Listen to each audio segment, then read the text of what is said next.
Grace was 21 years old when she made the worst decision of her life. She was sitting on the cold bathroom floor of her university dormitory, staring at a pregnancy test with 2 bold pink lines, and her whole world was falling apart. Her hands were shaking. Her heart was pounding so hard she could hear it. This was not supposed to happen. No, this can't be Not happening. to her. Please, no. Not now. Her father was a senator. Her family was known everywhere. One scandal could destroy everything they had built. She could already hear her mother's voice in her head, cold and disappointed. She could already picture her father's face, the shame in his eyes. She picked up her phone and called Adrian. He answered on the 3rd ring, laughing at something in the background. When she told him, the laughter stopped. "That's not my problem," he said, just like that. Flat and cold. How like she had told him about a broken pen, not a baby. A life. Their life. "Adrian, please." "Grace, I said what I said." He hung up. She sat there on that cold floor for a long time, alone. No Adrian. No family she could call. Nobody. Just her and a pregnancy test, and the sound of other students laughing in the hallway outside, living their normal lives while hers was crumbling. She made a decision that night, a desperate, terrified decision. She went online, searched in places she should not have been searching, and found pills that people said could end a pregnancy. She ordered them without thinking twice. When they arrived, she took them all and waited. Days passed. She felt sick, then better. She told herself it had worked. She went back to her lectures. She buried herself in textbooks and assignments. She stopped thinking about it. Or at least she tried to. But her body was not finished with her yet. The weeks passed, then the months. Her clothes felt tighter, but she wore loose things and looked away from mirrors. When her stomach moved one night, she pressed her hand against it and froze, then told herself it was nothing. Just gas, just stress. She was fine. Everything was fine. She was not fine. 8 months after that night on the bathroom floor, on a cold Tuesday in the early hours of the morning, Grace woke up with a pain so sharp it knocked the air out of her lungs. She gripped the edge of her bed. Then it happened again, stronger, and again. She crawled to the bathroom, locked the door, and bit down on a towel so nobody would hear her screaming. And then, just before 5 in the morning, a baby was born. A tiny, breathing, perfectly formed baby girl. A real baby, a living person, right there on the dormitory bathroom floor. Grace stared at her. The baby opened her mouth and cried, and that sound, that small, helpless cry, went straight into Grace's chest like a knife. She sat there shaking, covered in sweat, completely out of her mind with fear. She did not think clearly after that. She could not. She grabbed her winter coat, wrapped the baby inside it, and moved before she could stop herself. She walked out of the dormitory into the dark, cold morning, down 2 streets to a church she had walked past 100 times without ever going inside. She climbed the steps. She laid the bundle down gently against the heavy wooden door. She looked at the baby's face one time. Then she turned around and walked away. She did not run. She walked slowly, steadily, like a person who was in control, even though she was completely falling apart inside. She walked back to the dormitory, got into the shower, and stood under the hot water for a very long time. She told herself the baby would be found. She told herself someone good would come. She told herself she had no choice. She told herself that lie for the next 20 years. Mama Ruth arrived at the church just after 5:30 that morning, the way she did every single day. She had worked as the church groundskeeper for 11 years. She knew every crack in those steps, every weed between the stones. She came with her broom and her bucket and her quiet heart, ready for another ordinary morning. She was not ready for what she found. She heard it before she saw it. A thin, tired cry coming from near the door. She moved closer. And when she pulled back the coat and saw that tiny face, she dropped her broom. Her hands flew to her mouth. For a moment, she could not breathe. Then she picked the baby up, held her close to her chest, and felt something happen inside her that she had not felt in a very long time. A warmth, a pulling, like something clicking into place. Mama Ruth had lost 2 babies of her own years before. She had cried so many times in that very church, sitting in the back pew, asking God why. She had eventually stopped asking. She had accepted her life as it was, just her and her brother Emmanuel in their small house. A quiet life, a lonely life.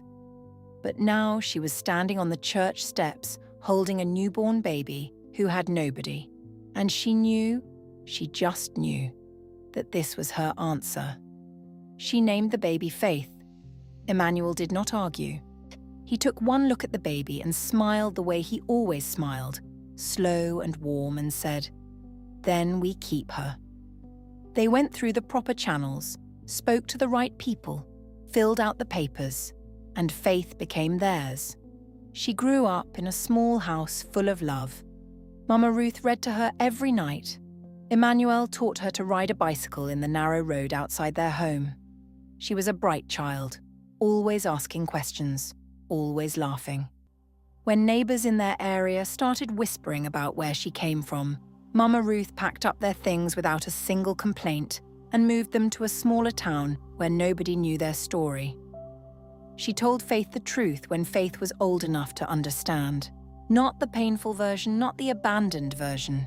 She said, "Someone left you where I could find you. And I believe God put you there for me." Faith grew up believing that. She grew up feeling loved, feeling chosen, feeling like she belonged exactly where she was. She had no idea what was waiting for her in the city. Grace graduated at the top of her class. She became a cardiologist.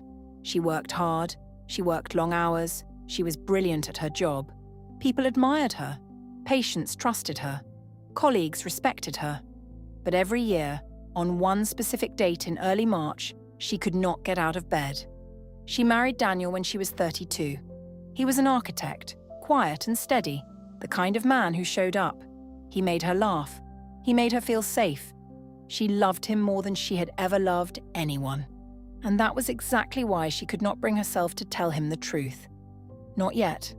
They tried to have children. Month after month. And then year after year, nothing happened. Grace went through every test, every procedure, every treatment. The doctors found no clear reason.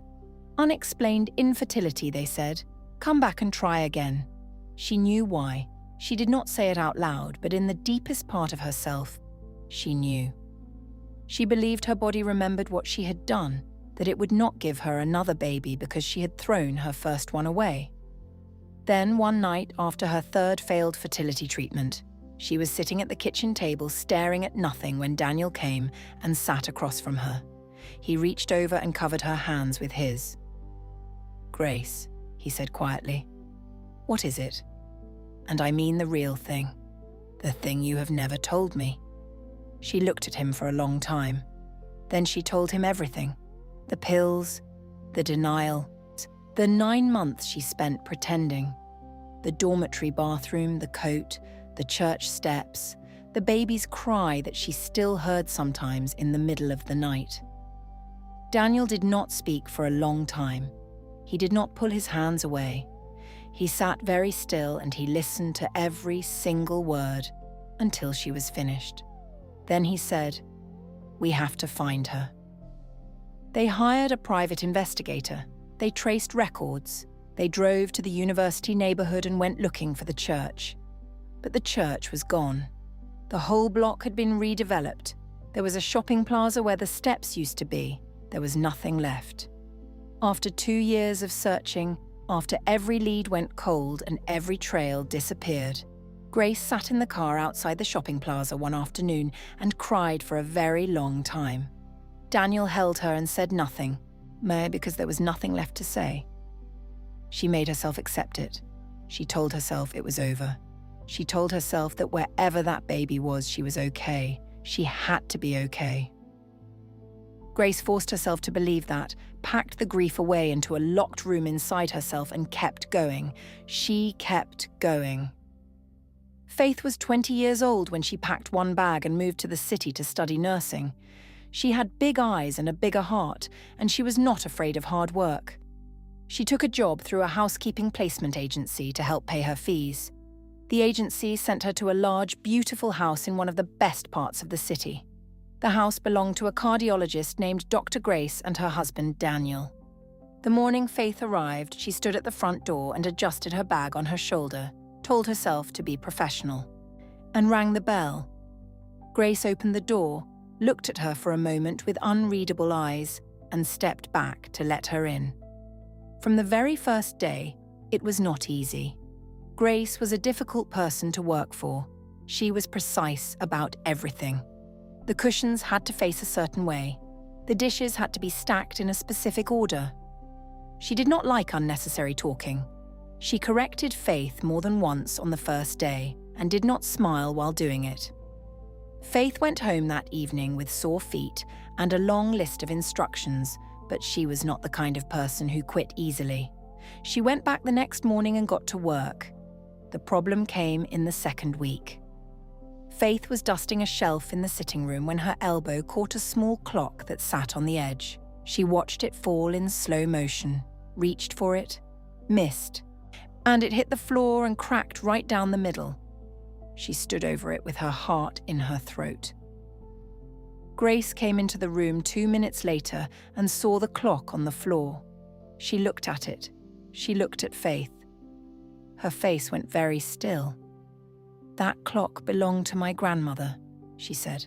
"I'm so sorry," Faith said immediately. "I will replace it, I promise." "You can go," Grace said. "I'll call the agency."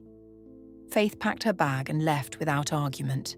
She was hurt, but she was not angry. She understood that some things could not be replaced, and she was sorry in a genuine way that Grace probably could not see. But the agency called the next morning and explained that Faith was the only placement available for that area. Grace was quiet on the phone for a moment. Then she said fine. Faith came back. And something changed after that. Not dramatically, not all at once. Just slowly, quietly, the way seasons change. Faith went about her work without making a fuss. She learned Grace's preferences quickly. She noticed that Grace drank her tea at a specific temperature and left one on the desk every morning without being asked. She noticed that Grace skipped lunch when she was busy, so she started leaving small plates of food nearby. She hummed while she cleaned, not loudly, just softly. And sometimes Daniel would walk through the room and smile at the sound. Grace started staying home a little longer in the mornings before going to the hospital.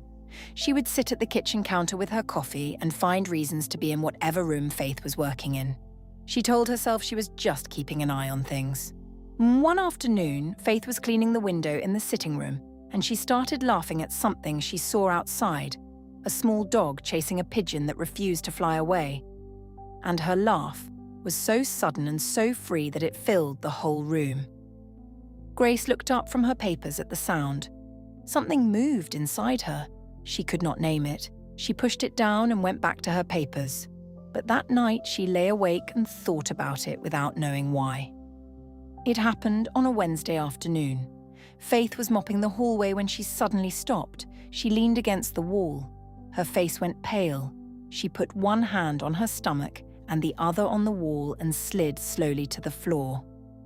Daniel found her there 20 minutes later when he came home early. He called Grace immediately. Grace was at the hospital in under 10 minutes. So by the time she arrived, the ambulance was already there. She pushed through and got to Faith's side and took her pulse and checked her eyes and started giving instructions before anyone else in the room had finished thinking. Faith was rushed inside. Tests were run. The results came back and Grace stood in the corridor looking at the paperwork with a cold, sinking feeling in her chest. Kidney failure. Both kidneys were failing. It had been building for a long time, quietly and without clear symptoms, the way some of the worst things do. Faith needed a transplant. Without one, her situation would deteriorate fast. Grace called Mama Ruth herself. She had found the number in Faith's phone while the girl was unconscious. She dialed it, and when an older woman's voice answered, Calm and steady, Grace said, "This is Dr. Grace. I'm calling about Faith. She is in the hospital. She is stable, but she needs you here." There was a short silence. Then Mama Ruth said, "I'm coming," and the line went quiet. Mama Ruth and Emmanuel arrived the next morning. Mama Ruth walked into the hospital looking like a woman who had faced hard things before and was not going to be broken by this one. She went straight to Faith's bedside and held her hand and prayed quietly. Emmanuel stood near the door with his hat in his hands and his jaw tight, blinking fast. Grace ordered compatibility tests for both of them. She sat with the results herself when they came back. Neither Mama Ruth nor Emmanuel was a match. Not close enough for a safe transplant. She read the results twice, then set the paper down and pressed her fingers against the bridge of her nose. Something was pulling at her. She did not understand it, but she felt it clearly, like a hand on her shoulder, firm and deliberate. She went to the testing station and asked to be tested herself. The nurse looked at her. "You're not family." "I know," Grace said. "Test me anyway." The results took 24 hours. Grace went home that night and sat in the kitchen and stared at the wall and could not sleep.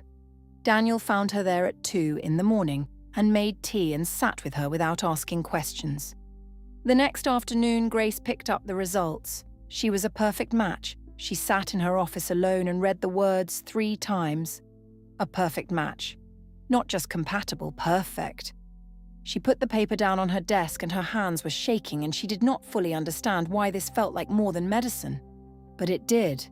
It felt like something much bigger than medicine. She went straight to the surgeon and the procedure was arranged. The surgery went smoothly. Grace recovered in a room down the hall from Faith. Daniel moved between both rooms like a man trying to hold 2 worlds together. Faith woke up slowly, confused at first, then grateful in a way that made her cry when she tried to say thank you. On the 3rd evening of recovery, Mama Ruth came to sit with Grace. Grace was sitting up in bed, still pale, moving slowly, when Mama Ruth knocked on the door and came in with 2 cups of tea from the hospital canteen. She handed one to Grace and sat down in the chair beside the bed without being invited, the way older women do when they have decided something. They sat quietly for a while. Then Mama Ruth started talking. She talked about Faith, about finding her. She said it the way she had always said it, simply and without drama, the way a person tells a story they have told many times. She said she had arrived at the church early in the morning, just after 5:30, and found a baby wrapped in a winter coat on the steps. She said the baby was so small. She said she cried when she picked her up. She said she knew immediately that this baby was hers. Grace was very still. Mama Ruth said the baby had been left there in the early hours of the morning. She said this happened 20 years ago, in March, in that part of the city near the old university. Grace put her cup down on the bedside table very carefully. "What date?" she asked. Her voice was barely anything. Mama Ruth told her the date. The room went silent. Grace sat there and the world rearranged itself around her without making a sound. 20 years. The dormitory, the coat, the church steps, the date, the city. The match that should not have been perfect, but was. She pressed both hands flat against the bed and breathed. When she looked up, her eyes were full. "Mama Ruth," she said slowly, "I need to tell you something." She told Daniel first, that same night. He listened, and he went very quiet, and then he held her for a long time without speaking. When he finally pulled back and looked at her face, his eyes were wet. "You have to tell her," he said. "I know," Grace said. "She deserves to know the truth." "I know," Grace said again. She did not sleep that night. The next morning, she walked down the hospital corridor to Faith's room. Faith was sitting up in bed, looking better, some colour back in her face. She smiled when Grace came in. That open, easy smile that Grace had watched for months without letting herself think too much about it. Grace sat down. Daniel came in behind her and stood near the wall. Grace looked at Faith for a moment, and then she started talking. She told her everything, from the beginning. She did not skip the hard parts or soften the terrible parts. She told her about Adrian, about the pills, about the 9 months of denial, about the dormitory bathroom, about wrapping her in a coat, about the church steps at 5 in the morning, about walking away.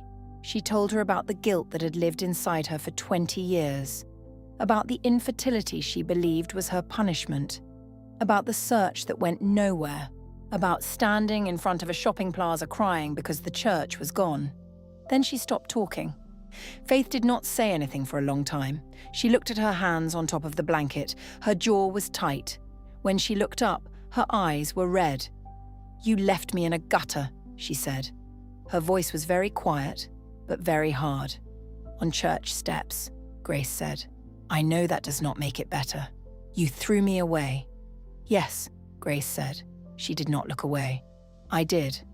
And there is nothing I can say that changes that." Faith turned her face toward the window. A tear ran down the side of her face, and she did not wipe it away. Grace sat in the chair and did not move and did not speak. She let Faith feel everything she needed to feel. She owed her that much. After a long time, Faith said, "I want you to leave." Grace stood up.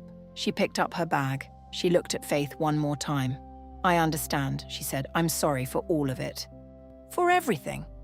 She walked out. 3 weeks passed. Grace went back to work. She moved through her days quietly. She did not call. She did not send messages. She had said what she had to say, and now it was Faith's decision, and she respected that, even though the waiting was one of the hardest things she had ever done.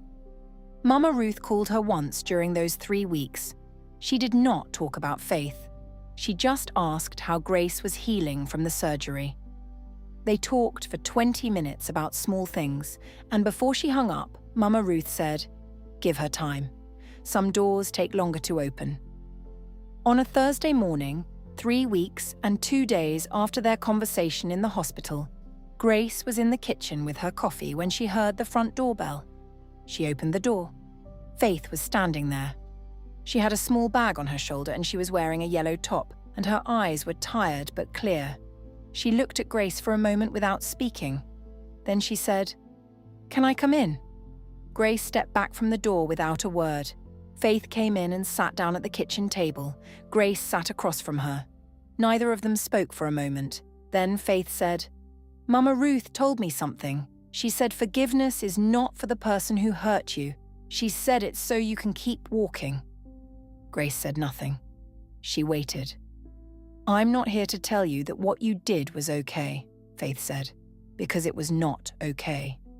You left me. I was a baby and you left me on those steps and walked away. That is not something I can just forget." "I know," Grace said quietly. "But Mama Ruth found me," Faith continued, "and she loved me. And Emmanuel loved me. And I grew up knowing I was wanted, even if I did not know the whole story. So maybe that is the part I choose to hold on to."